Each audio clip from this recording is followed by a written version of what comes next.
51 зона. Өзге ғаламшарлықтармен байланыс орнатып, оларды зерттейтін құпия локация. Бұл қауесеттер қаншалықты рас екен? Бұл сұраққа кезінде осы зонаның бұрынғы қызметкері жауап беріп, көптеген құпияларды ашып берді.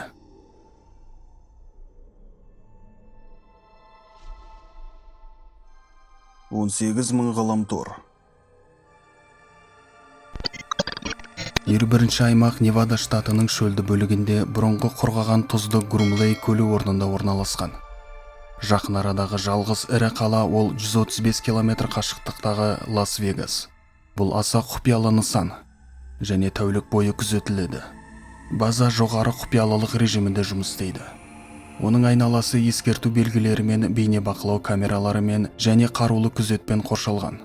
Бұл аумақ үстінен тіпті ұшақтардың ұшуына да тыйым салынған. Аймақтың тарихы 1955 жылы басталды. Басында бұл жер сол уақытта жасалған жаңа әскери ұшақтарды сынақтан өткізетін әскери база болған еді.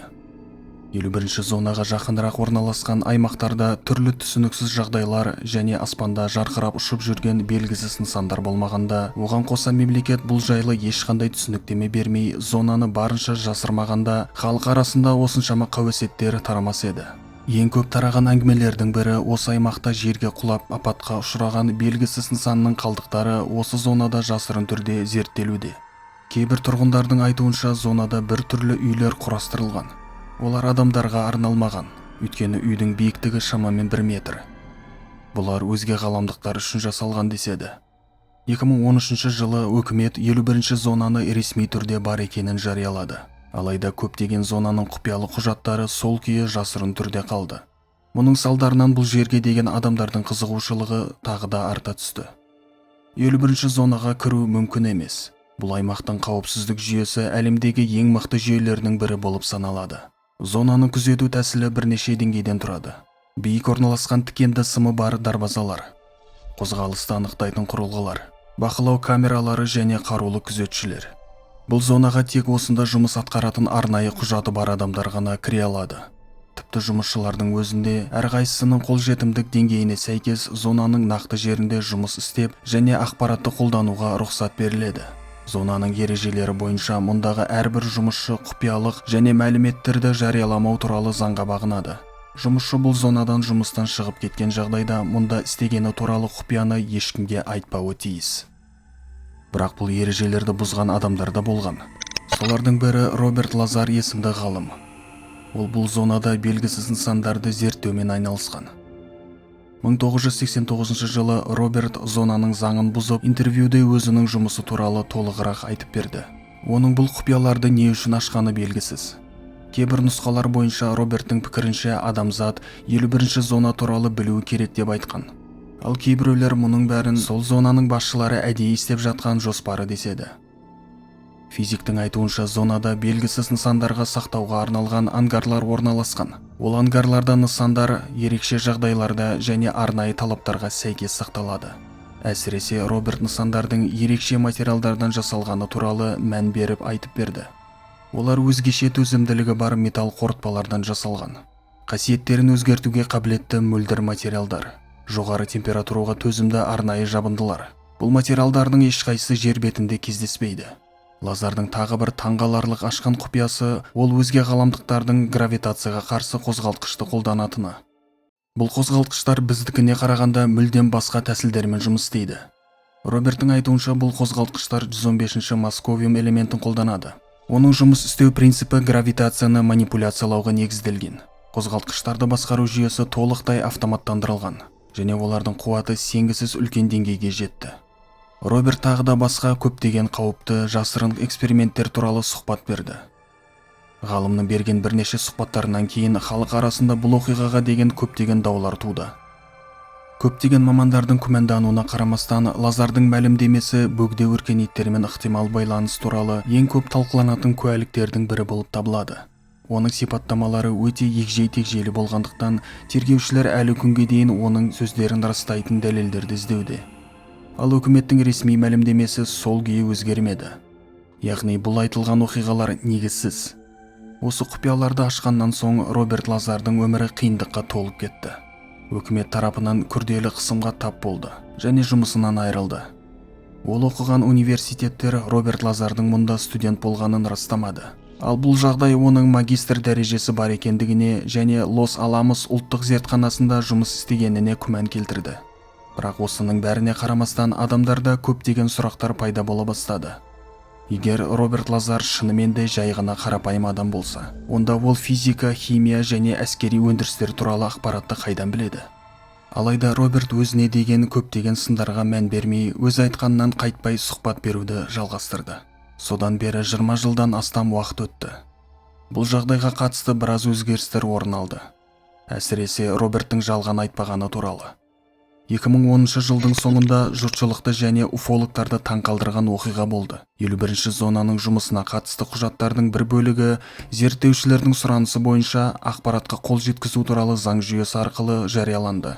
Жарық көрген материалдардың арасында аэродинамика бойынша жүргізілген түрлі зерттеулер мен сынақтар туралы есептер табылды.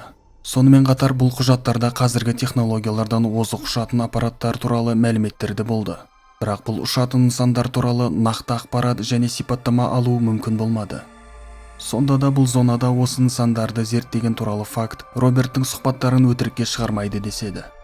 Және ең қызығы, Роберттің осыдан бұрынғы айтқан терминдері мен технологиялық сипаттамалары жария етілген құжаттармен сәйкес келіп тұр. Кейбір мамандардың айтуынша 51-ші зонада көптеген жасырын өзгеше технологиялар зерттелген. Солардың бірі жаңа отын түрі. Роберттің кезінде айтқан 115-ші Московиум элементі. Бұл туралы Роберт 1980-ші жылдары алғаш рет мәлімдеген, және ол кезде бұл элемент әлі ашылмаған еді. Соның салдарынан Роберттің айтқанына көбісі сенбеген болатын. Уақыт өте 2003 жылы 115-ші элемент зерттеліп ресми түрде расталды. Мамандардың зерттеуі құпиясы ашылмаған материалдарда көптеген біздің уақыттан озық технологиялар туралы айтылған. Бұл деректер біздің әлемдегі физика заңдарына белгісіз құбылыстар және оның біз көрмеген қырлары бар екенін растайды. Бұл технологиялар шынайы өмірде бар екеніне тікелей дәлелдер болмаса да, Роберттің айтқандары 51-ші аймақтың құжаттарымен сәйкес келгені мамандар мен көпшілікті қызықтырды. Көптеген мамандардың пікірінше, жарияланған құжаттар базаның қызметіне қатысты толық ақпараттардың тек кішкене ғана бөлігін құрайды. Ал қалған жасырын материалдар бойынша 51-ші зонада тіпті өзге ғаламшарлықтармен байланыс орнатылуы мүмкін деседі. Әрине, бұл база мемлекеттегі жалғыз әскери локация емес. Бірақ дәл осы аймақты өкімет барынша жасыруға тырысады. Ашық деректерде ресми түрде жүктелген суреттерде әдеттен тыс ерекше әуежайлар, ғимараттар және диск формасындағы ұшатын нысандар көрінеді. Бұл да Роберттің мәлімдемесіне сай болып тұр. Роберттің айтып берген оқиғасы бойынша 1989 жылдың наурызында ол 51-ші зонада сұр терілі үлкен басы бар бойы кішкентай бөтен ғаламдықтарды көріп, ақ халат киген ғалымдармен сөйлесіп жатқанын байқады. Негізінде Роберт көпшілікке сұхбат бермес бұрын құпияларды бірінші болып жұбайы Трейсиге және жақын достары Джин Хафу мен Джон Лирге айтып берген болатын. Ал екінші досы Джон Лир уфолог маман болған. Барлығы бірігіп 51-ші зонаға апаратын 375-ші тас жолымен сапарға шықты. Лазар белгісіз нысандардың түнгі ұшу уақыттарын нақты білгендіктен, достары оның айтқандары шындық екеніне өз көздерімен куә болды. Олардың көз алдында жарқыраған диск құрғақ көлдің үстінен көтеріліп, аспанда бір сәт қалқып, содан кейін ақырын жерге түсті. 5 сәуірде Роберт достарымен бірге базаның аумағына қатты жақындай түскенде, күзетшілер оларды жолда тоқтатып, жергілікті шерифтің офисына алып барды. Онда оған бұл базаға енді ешқашан жоламау туралы талап қойылды. Әйтпесе ол қамауға алынатыны жайлы ескерту жасалды.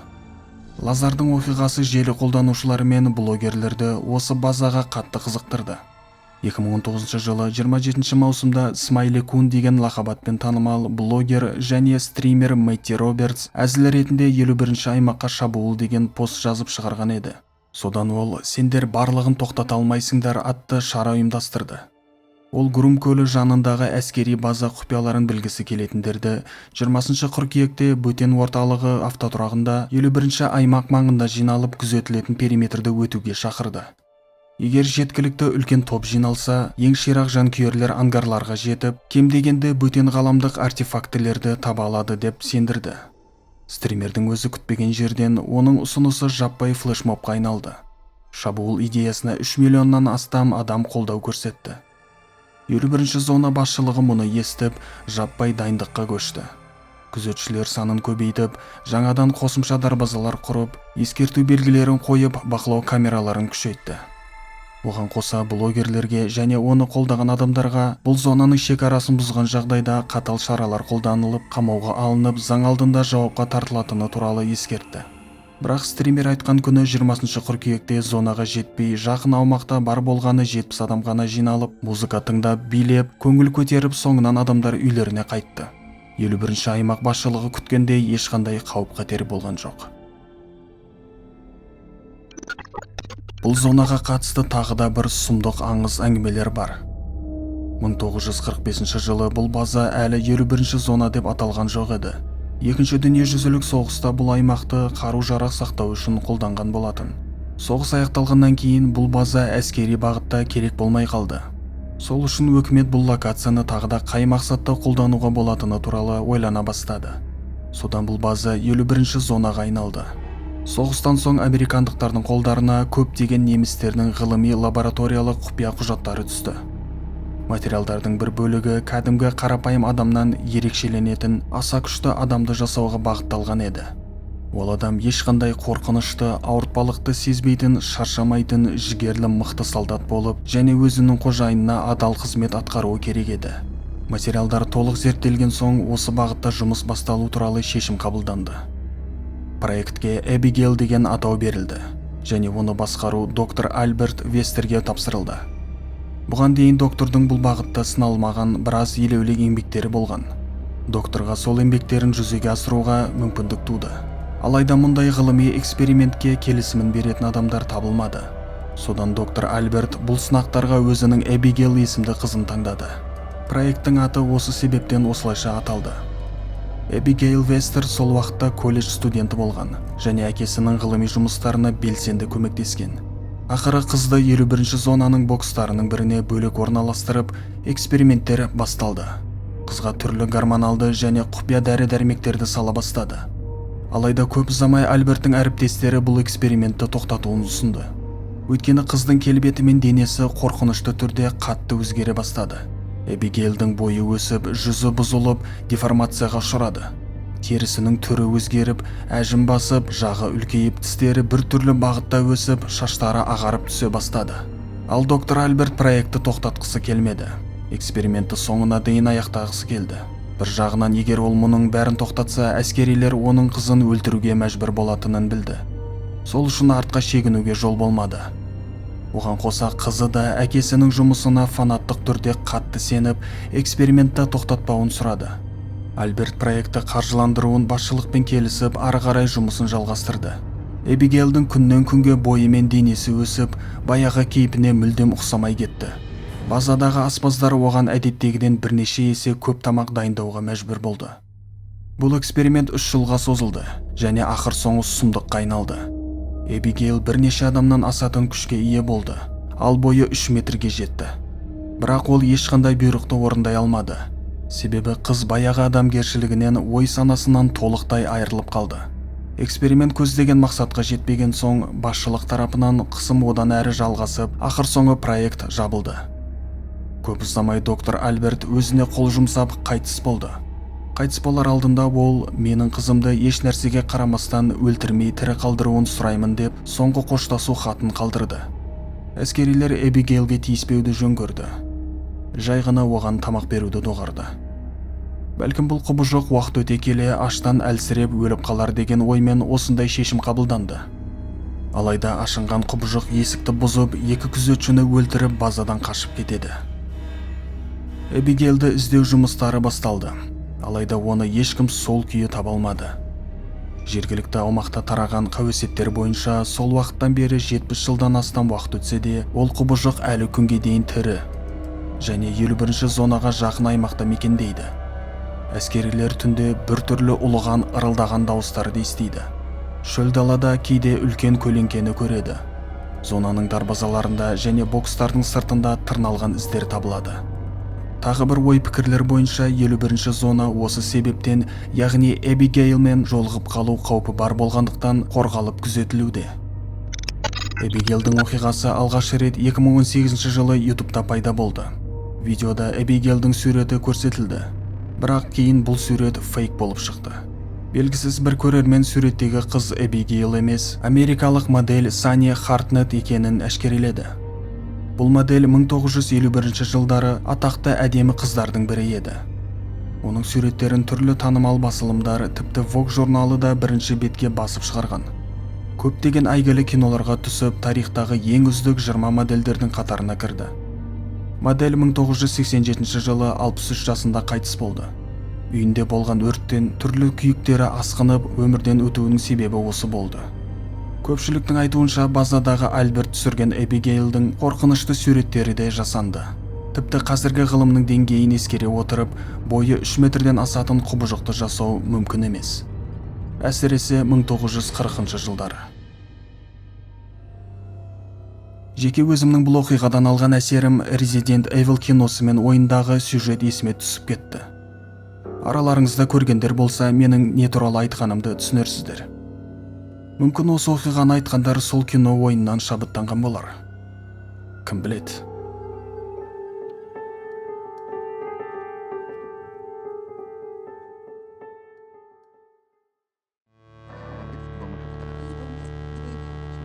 Ал сіздер қалай ойлайсыздар? Бұл оқиғаның бәрі шынайы ма? Әлде жай аңыз ба? Бірақ жел тұрмаса шөптің басы қимылдамайды дейді. Жоқ әлде